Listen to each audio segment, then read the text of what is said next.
Combien Konoha a-t-il gagné après l'arrestation ou la mort des membres de l'Akatsuki que les membres du village vont affronter? Avant de t'expliquer pourquoi, abonne-toi, on sort des vidéos tous les week-ends. Alors, il faut savoir qu'il y a une prime sur la tête de chaque membre de l'Akatsuki. Sauf que aucun document officiel ne nous donne le prix de la capture ou du meurtre de chaque membre. Cependant, nous savons que l'Akatsuki est un groupe de déserteurs composé de criminels classés tous au rang S. Donc, comme pour les missions, chaque membre vaut un minimum de 1 million de Ryo. Sauf que certains sont plus dangereux que d'autres. J'ai donc estimé le prix de la capture ou de la mort de chaque membre de l'Akatsuki que Konoha avait attrapé. On a donc en premier Kakuzu, les gars, qui valait 2 millions, que Naruto a tué avec le Rasen Shuriken.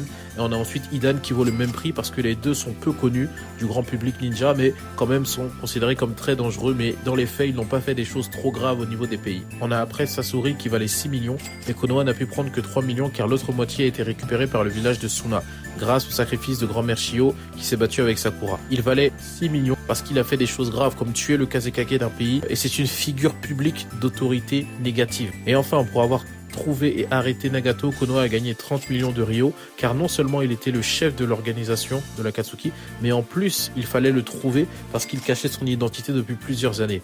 Donc je précise que toutes ces sommes normalement ont été données par une cotisation de tous les autres villages qui ont mis la tête à prix de tous les membres de l'Akatsuki, car les membres de l'Akatsuki venaient voler leur Jinchuriki et venaient piller leurs ressources.